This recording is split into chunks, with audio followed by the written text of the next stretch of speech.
স্বাগত সংবাদ সন্ধ্যায়, সাথে আছি মুজাহিদুল ইসলাম এবং আমি ফারহানা লোপা। শুরুতেই জানাবো শিরোনাম। মাগুরার জগদলে ইউপি নির্বাচনের প্রার্থিতা নিয়ে সংঘর্ষে 4 জন নিহত, আহত অন্তত 10 জন।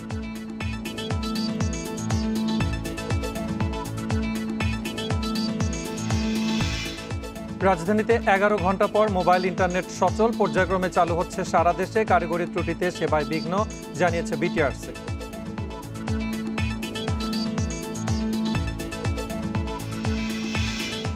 করোনায় একদিনে আরো 9 জনের মৃত্যু, নতুন শনাক্ত 396 রোগী, শনাক্তের হার 2.09।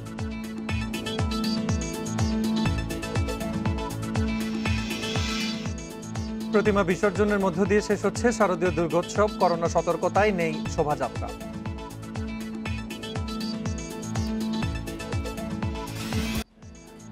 শুনছিলেন শিরোনাম, এবারে বিস্তারিত। মাগুরা ইউনিয়ন পরিষদ নির্বাচন নিয়ে সংঘর্ষে একই পরিবারের 4 জন নিহত হয়েছেন। এই ঘটনায় আহত হয়েছেন অন্তত 10 জন। বিকেলে সদর উপজেলার জগদল ইউনিয়নে এই সংঘর্ষের ঘটনা ঘটে। নিহতরা হলেন দক্ষিণ জগদল গ্রামের শাহবাজ মোল্লার ছেলে সবুর মোল্লা ও কবির হোসেন এবং তাদের চাচাতো ভাই রহমান মোল্লা ও ইমরান। পুলিশ জানায় সদর উপজেলার জগদল ইউনিয়নের 3 নম্বর ওয়ার্ডের বর্তমান ইউপি সদস্য নজরুল হোসেন। কিন্তু তফসিল ঘোষণার পর স্থানীয় আওয়ামী লীগ নেতারা সৈয়দ আলী নামে আরেক প্রার্থীকে সমর্থন দেন। এ নিয়ে কয়েকদিন ধরে নজরুল ও আলী সমর্থকদের মধ্যে বিরোধ চলছিল। বিকেল 4টার দিকে নজরুলের লোকজন আলী সমর্থকদের উপরে হামলা চালায়, এতে অন্তত 14 জন আহত হন। আহতদের মাগুরা সদর হাসপাতালে নেওয়ার পথেই 3 জনের মৃত্যু হয়। পরে হাসপাতালে চিকিৎসাধীন আরেকজনের মৃত্যু হয়। হামলায় আহত অন্যান্যদের অবস্থাও গুরুতর বলে জানিয়েছেন চিকিৎসকরা।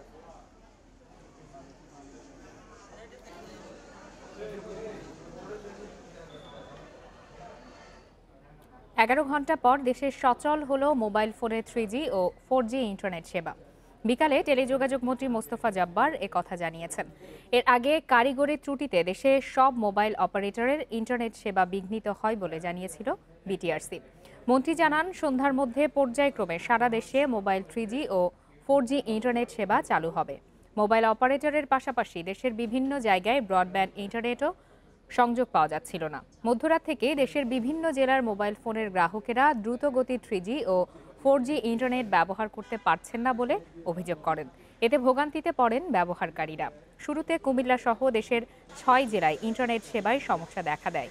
পরে ভোর থেকে ঢাকা সহ সারা দেশেই এই সমস্যা হচ্ছিল বলে অভিযোগ করেন গ্রাহকরা। 3G 4G প্রচলনের ক্ষেত্রে, চালু রাখার ক্ষেত্রে কারিগরি ত্রুটি পেয়েছি এবং সেই কারিগরি ত্রুটি আমরা শনাক্ত করতে পেরেছি। ইতিমধ্যেই ঢাকায় মানুষ 3G 4G ইউজ করতে পারছে। আমরা আস্তে আস্তে পুরো দেশব্যাপী চালু করতে পারবো। আমাদের টার্গেট আজকের মধ্যেই যেন আমরা সেটা করতে পারি।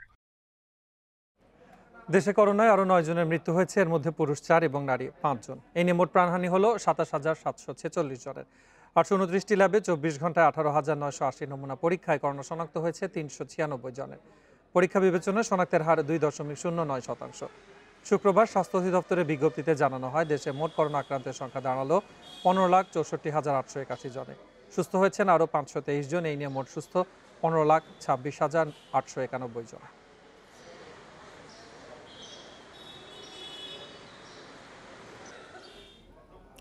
এবছরের এই সময়ে আবহাওয়ার পরিবর্তনের কারণে অসুস্থ হয়ে পড়ছে শিশুরা। রাজধানীর হাসপাতালগুলোতে জ্বর, ডায়রিয়া, নিউমোনিয়া, শ্বাসকষ্টে আক্রান্ত শিশু রোগী বাড়ছে। হাসপাতালে দেখা দিয়েছে শয্যা সংকট। রোগী সামলাতে হিমশিম খাচ্ছেন চিকিৎসকরা। 7 মাসের যমজ শিশু ফাতেমা ও ফাইমার জ্বর। বাবা মা তাদের নিয়ে এসেছে ঢাকা শিশু হাসপাতালে। এরই মধ্যে সম্পন্ন হয়েছে একাধিক প্যাথোলজিক্যাল টেস্ট। গত শুক্রবারে আসলাম, এখান থেকে কিছু চিকিৎসা দিছে, আবার স্কিনের সমস্যা ছিল। জ্বর, কাশি, সর্দি, ডায়রিয়া, শ্বাসকষ্ট সহ নানা অসুখে আক্রান্ত হয়ে শিশুদের নিয়ে হাসপাতালে ভিড় করছেন অভিভাবকরা। অধিক রোগী থাকায় তৈরি হয়েছে শয্যা সংকট। ভর্তির অপেক্ষায় অনেকেই। অনেক দিন ধরেই সাফার করতেছি, অনেক মেডিসিন খাওয়াইছি কিন্তু কোনোভাবেই ঠিক হচ্ছে না। বাচ্চাটা অনেক অসুস্থ, কিন্তু এখন আইসা তো আমরা সিট পাচ্ছি না। চিকিৎসকরা বলছেন, বছরের এই সময়ে শিশুদের নানা অসুখে আক্রান্তের হার বাড়ে। ভর্তি রোগীর পাশাপাশি ভিড় বাড়ছে বহির্বিভাগেও। যে আমাদের যে ধারণ ক্ষমতা তার থেকেও কিন্তু অনেক বেশি পেশেন্ট আসছে। তো অনেক সময় দেখা যাচ্ছে যে আমরা কিন্তু পেশেন্টগুলো সামাল দিতে যে আমাদেরকে কিন্তু হিমশিম খেয়ে যেতে হয়, কারণ আমাদের রিসোর্স হচ্ছে লিমিটেড। যখনই বেড ভর্তি হয়ে যায় তখন কিন্তু আমরা তো আর পেশেন্টগুলোকে ভর্তি দিতে পারি না, এই ধরনের কিন্তু হয়। তখন আমরা হয়তো আউট পেশেন্ট হিসাবে কিছু ট্রিটমেন্ট দিচ্ছি, কিছু পেশেন্ট হচ্ছে চলে যাচ্ছে, এইভাবে কিন্তু আমাদেরকে এখন চিকিৎসাটা দিতে হচ্ছে। শিশুরা বেশি অসুস্থ হলে ঘরে চিকিৎসার চেষ্টা না করে হাসপাতালে নিয়ে আসার পরামর্শ দিয়েছেন চিকিৎসকরা। Jahanara Parvin, Independent News, Dhaka. চট্টগ্রাম নগরীর মোহাম্মদপুর এলাকার একটি বাসা থেকে মা ও তার 2 শিশু সন্তানের মরদেহ উদ্ধার করেছে পুলিশ। সকালে বাসার দরজা ভেঙে ঝুলন্ত অবস্থায় 2 জন এবং বিছানায় 1 জনের মরদেহ পাওয়া যায়। পুলিশের ধারণা সন্তানদের হত্যার পর আত্মহত্যা করেছেন মা। এই ঘটনায় জিজ্ঞাসাবাদের জন্য 1 জনকে আটক করা হয়েছে। 2 সন্তান ও স্ত্রীকে নিয়ে 8 তলা এই ভবনের 4 তলায় ভাড়া থাকতেন ব্যবসায়ী মোহাম্মদ সোহেল। বৃহস্পতিবার রাতে বাসায় ফিরে দরজা বন্ধ পেয়ে স্ত্রী ও সন্তানদের খোঁজ নেন নিকটাত্মীয়দের কাছে। তাদের সন্ধান না পেয়ে খবর দেন পুলিশকে। রাত্রে আমার বাড়ির মাধ্যমে শুনতে পেলাম যে সোহেলের বউ ফ্ল্যাটের দরজা বন্ধ করে রাখছে, দরজা খুলতেছে না, ডাকতেছে দরজা খুলতেছে না। সোহেলের অবস্থা খারাপ না, মেয়ে তো অনেক সুখে থাকছে, আমি কিনে কি হয়েছে বাড়িটা আমি জানতে পারিনি। ভেতর থেকে বন্ধ থাকায় দরজা ভেঙে ঘরে ঢোকে পুলিশ। এই সময় সোহেলের স্ত্রী সুমিতা ও 2.5 বছরের ছেলে সানির মরদেহ সিলিং ফ্যানে ঝুলন্ত অবস্থায় এবং গলায় ওড়না পেঁচানো অবস্থায় 7 বছরের কন্যা মৌনের মরদেহ দেখতে পান তারা। অন্য কিছু সন্দেহ করার মতো এখনো কিছু আসেনি, যেহেতু রুমের সিটকেনি 2টাই, উপরেরটা এবং নিচেরটা ভাঙতে হয়েছে, ভাঙা হয়েছে ভিতর থেকে। তো সেটা থেকে প্রাথমিকভাবে মনে হচ্ছে না যে অন্য কিছু হতে পারে। ঘটনাস্থল থেকে আলামত সংগ্রহ করেছে সিআইডির ক্রাইম সিন ইউনিট। পুলিশের ধারণা, সন্তানদের হত্যার পর মা আত্মহত্যা করে থাকতে পারেন। জিজ্ঞাসাবাদের জন্য সুমিতার স্বামীকে আটক করা হয়েছে। যেহেতু ঘর তালাবদ্ধ ছিল ভিতর থেকে, আমরা আত্মহত্যার মতোই আমাদের কাছে মনে হচ্ছে। বাকিটা অনুসন্ধানের তদন্তে আছে। এটা অ্যাকচুয়ালি তাদের ভিতরে কোনো দ্বন্দ্ব ছিল কিনা এটা জিজ্ঞাসাবাদে পরবর্তীতে জানা যায়। স্বজনরা জানিয়েছেন সুমিতার সংসারে কোনো কলহ ছিল না। Iftekhar Faisal, independent news, Chittagong. ভোরে বয়স্ক পথচারীদের কাছ থেকে পুলিশ পরিচয়ে নগদ টাকা, স্বর্ণালংকার সহ মূল্যবান জিনিস ছিনতাই করে একটি চক্র। 5 বছরে 1,500-এর বেশি ছিনতাই করেছে তারা। চক্রের 5 সদস্যকে গ্রেপ্তারের পর এই তথ্য পেয়েছে পুলিশ। 27 সেপ্টেম্বর সকাল 6:45 সিসিটিভি ফুটেজে দেখা যাচ্ছে রাজধানীর আদাবরের শেকের থেকে সাদা রঙের প্রাইভেট কার থেকে নেমে 2 ব্যক্তি মেন রোড থেকে 2 গলিতে ঢুকে পড়েন। কিছুক্ষণ পর গাড়ির কাছে আসেন 2 জনই। প্রথম জনকে পাশের রাস্তায় যাওয়ার ইঙ্গিত দেন দ্বিতীয় ব্যক্তি। আরেকটি সিসিটিভি ফুটেজে দেখা যায় পাশের সেই ফাঁকা রাস্তায় হাঁটছেন এক নারী। তাকে অনুসরণ করতে থাকে একজন। আশপাশ ভালোভাবে পর্যবেক্ষণ করে পুলিশ পরিচয়ে ওই নারীকে গতিরোধ করে স্বর্ণালংকার সহ সঙ্গে থাকা সব মূল্যবান জিনিসপত্র ছিনিয়ে নেয়। থানার থেকে আসছি, আপনি এগুলা খুলে দেন। কেন? নিজের হাতে চুরিটা খুললো, পরে নিজের আমার মালাটা খুলে নিয়ে গেলো, আমি কিছু বলতে পারলাম না। পরে আদাবর থানায় মামলা করেন ওই নারীর ছেলে। মামলা তদন্তে সিসিটিভি ফুটেজ দেখে বের করা হয় গাড়ির নম্বর। এর সূত্র ধরে শনাক্ত করা হয় আসামিদের। পরে রাজধানীর ডেমরা ও কদমতলীতে অভিযান চালিয়ে গ্রেপ্তার করা হয় 5 আসামিকে। উদ্ধার করা হয় স্বর্ণালংকার, পুলিশের ভুয়া আইডি কার্ড। পুলিশ বলছে এ চক্রের প্রধান কাজী শওকত হোসেন ও আরেক সদস্য রাশেদ পুলিশ কর্মকর্তা সাজে, সুমন সাজে পথচারী। টার্গেট ব্যক্তিকে গতিরোধ করে মূল্যবান জিনিসপত্র নিজেদের হেফাজতে রাখার কথা বলে। এতে রাজি না হলে ছিনিয়ে নিয়ে পালিয়ে যায়। গাড়ি চালানোর দায়িত্বে থাকে মাসুম। স্বর্ণ ও মূল্যবান জিনিস বিক্রি করে বিল্লাল। আবাসিক এলাকা এবং মানুষ যেখানে হাঁটে ঠিক এই এলাকা কিছুটা বয়স্ক ব্যক্তিদেরকে তারা টার্গেট করে। যখন একটু নিরিবিলি পায় তখন তাদের উপর এই কৌশলে এই সমস্ত কিছু কেড়ে নিয়ে চলে যায়। পুলিশ জানাচ্ছে গত 4 থেকে 5 বছর ধরে চক্রটি নিয়মিত ছিনতাই করছে। প্রতিদিন ভোর 4টায় রাস্তায় নেমে সকাল 8টা পর্যন্ত কমপক্ষে 5 থেকে 6টি ছিনতাই করে।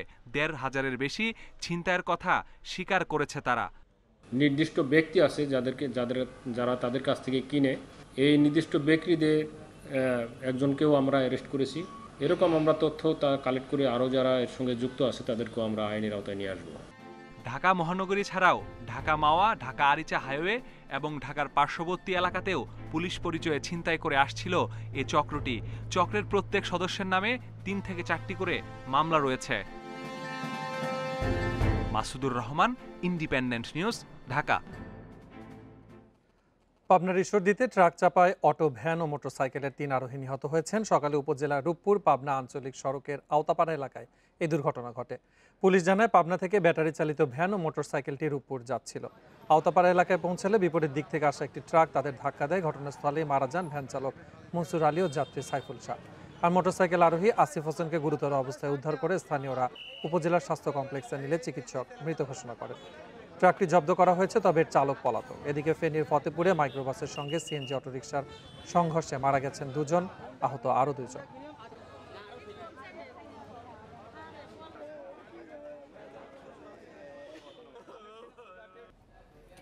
প্রতিমা বিসর্জনের মধ্য দিয়ে শেষ হচ্ছে দুর্গাপূজার আনুষ্ঠানিকতা। বিজয়া দশমীতে ভক্তরা বিদায় জানাচ্ছেন দেবী দুর্গাকে। চলতি বছর করোনার কারণে বিজয়া দশমীর শোভাযাত্রা আয়োজন না হলেও ভক্তদের উপস্থিতি ও উৎসবের কমতি ছিল না। এদিন সকাল 7টায় বিজয়া দশমীর পূজার তিথি শুরু হয়। শুরুতে হয় বিহিত পূজা, এরপরই দর্পণ বিসর্জনের মধ্য দিয়ে বিদায় জানানো হয় দেবী দুর্গাকে। মঙ্গল ঘট বিসর্জনের মধ্য দিয়ে 5 দিন ব্যাপী পূজার সমাপ্তি হয়। এরপর চলে দেবী দুর্গার উদ্দেশ্যে আরতি। ভক্তরা অঞ্জলি দিয়ে নিজেদের মনের বাসনা জানান।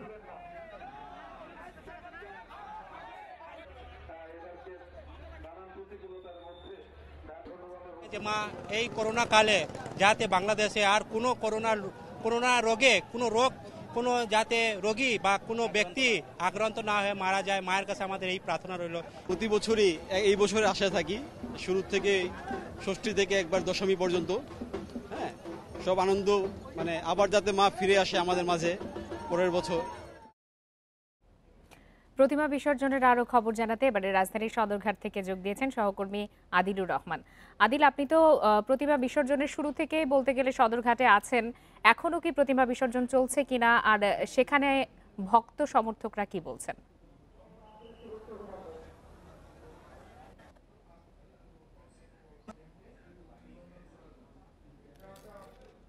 বিসর্জন চলছে।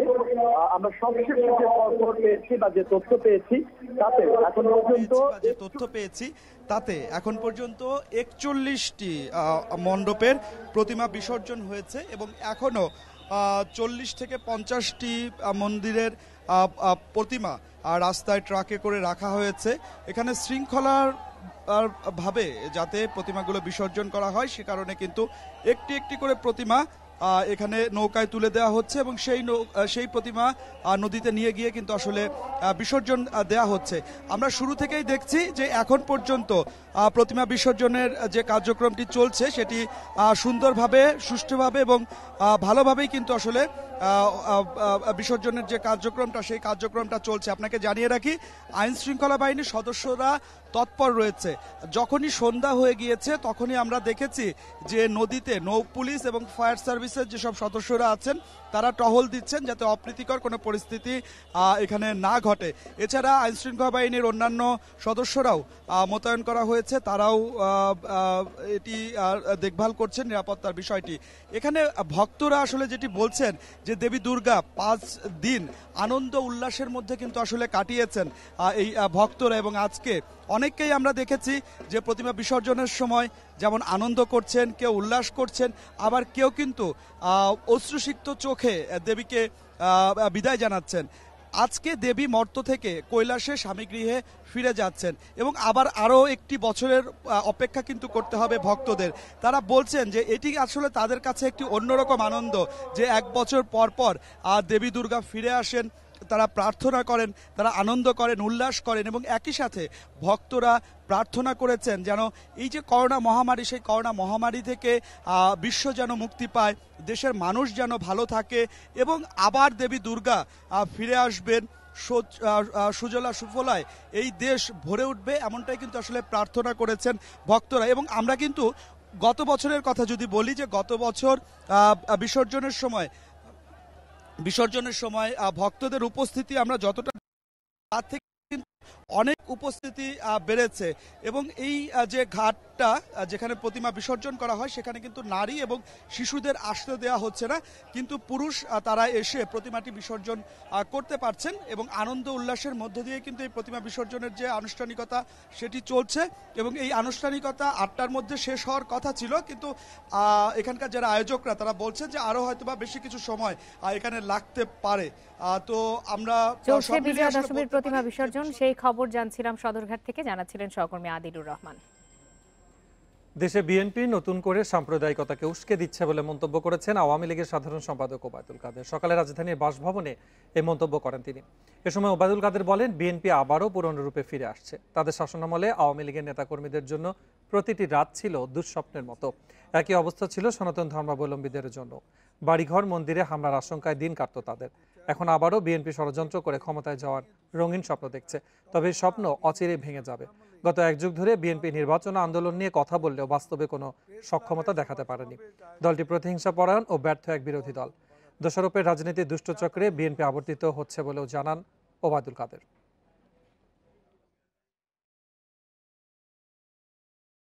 বিএনপি নেতারা সেখানেও সরকারের উপর দৌড় চাপাচ্ছেন।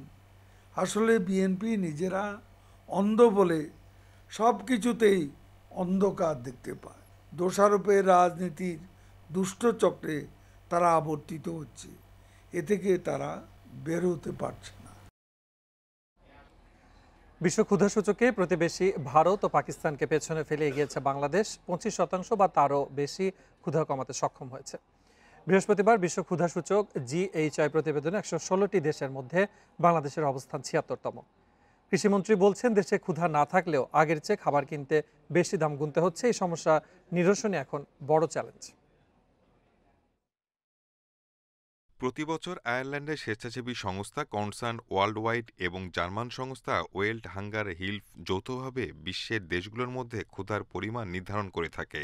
বিবেচনায় নেওয়া হয় দেশের সমসাময়িক অর্থনৈতিক অবস্থান, শিশু স্বাস্থ্য এবং সম্পদ বন্টনে বৈষম্যের নানা দিক। নতুন সূচকে 100-র মধ্যে বাংলাদেশের স্কোর 19.1। বিশ্ব ক্ষুধা সূচক 2021-এ ভারত ও পাকিস্তানের চেয়ে এগিয়ে বাংলাদেশ। নেপাল ও বাংলাদেশ একই অবস্থানে। দেশে ক্ষুধা কমার প্রমাণও মিলেছে বেশ কয়েক বছর ধরে। খাদ্যপণ্যের উৎপাদন ধারাবাহিকভাবে বাড়ছে। চাল উৎপাদনে বিশ্বে বাংলাদেশের অবস্থান তৃতীয়। সরকারি হিসাবে গত অর্থবছরে দেশে চালের উৎপাদন 3,86,00,000 টন।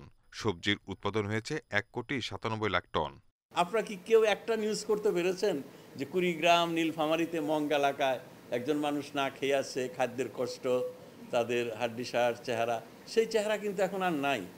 আমরা এটা অনেকটা নিয়ন্ত্রণ, খাদ্য নিয়ে আর এরকম হাহাকার নাই, সংকট নাই, দাম একটু বেশি, মানুষের কষ্ট হচ্ছে। বিশেষজ্ঞরা বলছেন, খাদ্যপণ্য উৎপাদন ভালো হলেও সঠিক বিপণন ব্যবস্থা জরুরি। এক্ষেত্রে সরকারি সংস্থাগুলোর সমন্বয়ের বিকল্প নেই। জোর দিতে হবে বাজার ব্যবস্থাপনার উপর, যাতে করে আমরা বিশেষ করে খাদ্যদ্রব্যের সুষম বন্টনের মাধ্যমে ভোক্তাদের কাছে পৌঁছে দিতে পারি। সেখানে সরকারের তদারকির বিষয়টি আসবে। GHI এর সূচকের স্কোর অনুযায়ী 2012 থেকে 2021 সালের মধ্যে 14টি দেশ 25% বা তারও বেশি ক্ষুধা হ্রাস করতে পেরেছে, যার একটি বাংলাদেশ। Shahid Ahmed, Independent News, Dhaka. বিশ্ববাজারে রেকর্ড হারে বেড়েই চলেছে জ্বালানি তেলের দাম। গত 7 বছরের মধ্যে সর্বোচ্চ দামে বিক্রি হচ্ছে অপরিশোধিত জ্বালানি তেল। বিপিসি বলছে, ডিসেম্বর পর্যন্ত দাম বাড়ানো হবে না। বিশ্লেষকরা বলছেন, আন্তর্জাতিক বাজারে দাম বাড়লেও আগে চুক্তি হয়ে যাওয়ায় দেশে দাম বাড়ানোর কোনো যৌক্তিকতা নেই। করোনা মহামারীর ভয়াবহতা কমায় সচল হয়েছে বিশ্ব অর্থনীতি। এতে বেড়েছে জ্বালানি তেলের চাহিদা। চাহিদা বৃদ্ধি, তেল উত্তোলনকারীদের সরবরাহ কমানো এবং করোনা ভ্যাকসিন উদ্ভাবনের পর 2020 সালের নভেম্বর থেকে আন্তর্জাতিক বাজারে বাড়তে থাকে তেলের দাম। 15 অক্টোবর আন্তর্জাতিক বাজারে প্রতি ব্যারেল অপরিশোধিত তেল বিক্রি হয়েছে $82-এরও বেশি দামে। গত বছর অক্টোবরেও এই দাম ছিল $40। এতে এক বছরের ব্যবধানে 100 ভাগেরও বেশি দাম বাড়ল জ্বালানি তেলের। এছাড়া ব্রেন্ট অয়েল বিক্রি হচ্ছে $84.81। জ্বালানি বিশেষজ্ঞরা বলছেন বিশ্ববাজারে জ্বালানি তেলের দাম আরও বেড়ে $100 পর্যন্ত হতে পারে। দেশে অন্তত আগামী 6 মাস দাম বাড়ানোর কোনো যৌক্তিকতা দেখছেন না তারা। পজিশনে আছে যেখানে তাদের কোনো লাভও নাই, লস নাই এখন যে ইয়ে, বাট কিছুদিন পরে বাড়তে পারে এবং আমি মনে করি এটা বাড়বেই। তখন কি করবো? আমি মনে করি তখনও সরকারের বাড়াবার যুক্তি থাকবে না, কারণ সরকার এতদিন পর্যন্ত যখন তেলের দাম সাংঘাতিক কম ছিল তারা এই বেনিফিটটা নিয়েছে। তো জনগণ স্বাভাবিকভাবে যেটা কথা উঠাবে যে যখন কম ছিল তখন তো আপনারা আমাদেরকে কমের সুবিধা দেননি, তাহলে কেন এখন নিবে?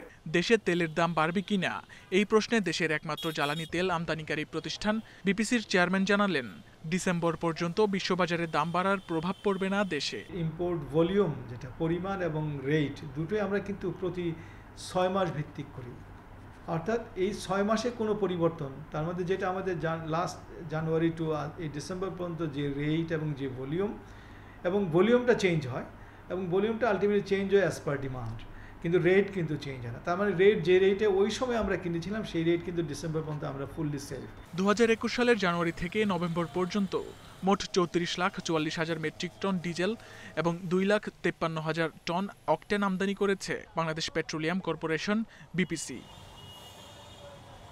Shamim Ahmed, Independent News, Dhaka.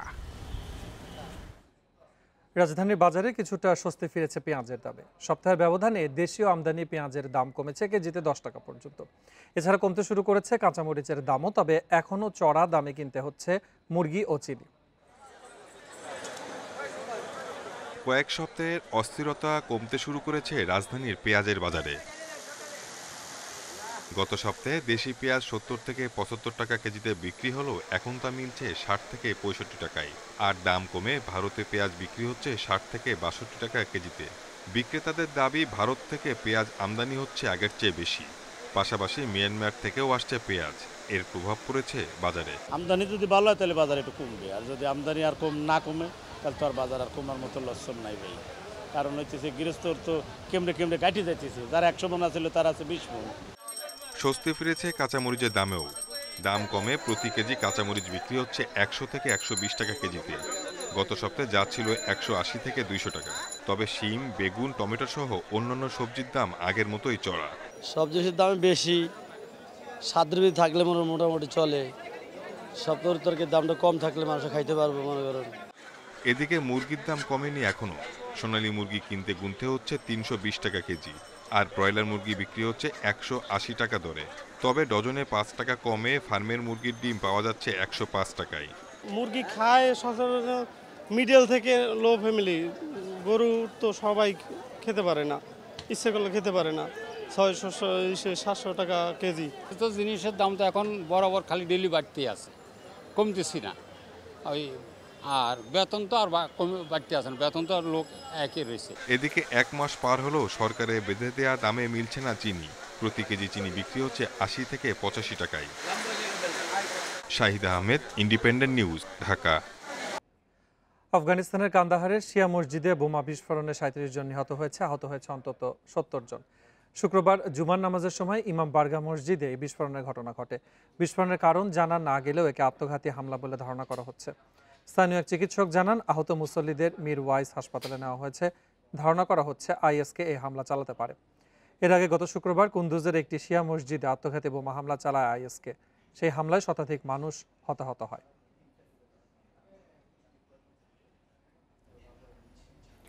কলকাতা তৃতীয় নাকি চেন্নাইয়ের চতুর্থ? কে জিতবে আইপিএলের 14তম আসরের শিরোপা? উত্তর মিলবে আজ রাত 8টায়।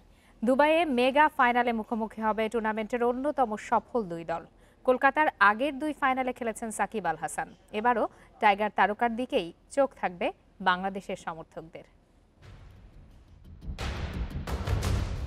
2 মাসের টুর্নামেন্ট 7 মাসের মাথায় গিয়ে শেষ হচ্ছে। মাঝে কোভিড শঙ্কায় 4 মাস স্থগিত ছিল আইপিএল। ভারতের আয়োজনে তাই আমিরাতে গিয়ে শেষ হচ্ছে লিগ। দুবাই নতুন কোনো দল শিরোপা উঁচিয়ে ধরছে না তা নিশ্চিত। প্লে অফের বাধাই যে টপকাতে পারেনি দিল্লি বেঙ্গালুরু। 3 বারের চ্যাম্পিয়ন চেন্নাই কলকাতার শোকেসে 2 শিরোপা। 2 বারই সাকিব ছিলেন অবিচ্ছেদ্য অংশ।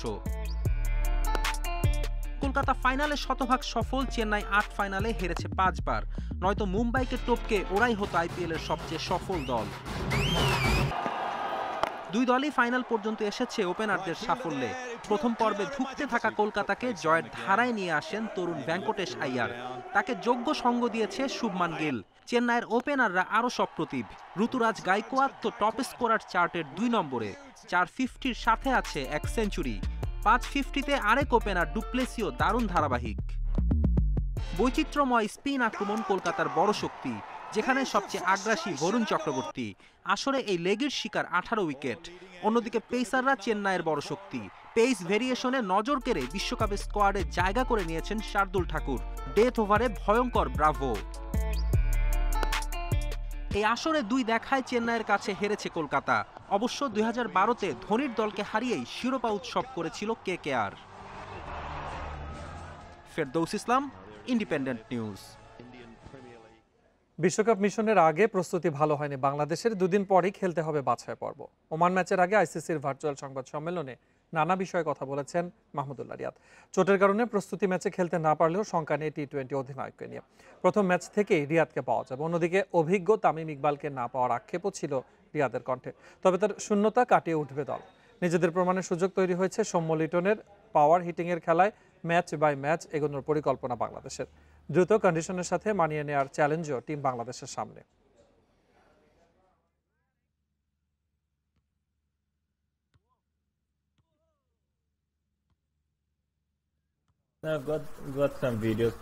চোট থেকে সেরে উঠছি, প্রস্তুতি ম্যাচে খেলতে পারিনি, কিন্তু এখন ভালোর দিকে। আশা করছি প্রথম ম্যাচ থেকেই খেলতে পারবো। পাওয়ার হিটারে ভরপুর দলই যে আপনার থাকতে হবে এমন কোনো কথা নেই। বাংলাদেশি ব্র্যান্ড অফ ক্রিকেট খেলেই আমরা দেখাতে চাই আমরা কি করতে পারি।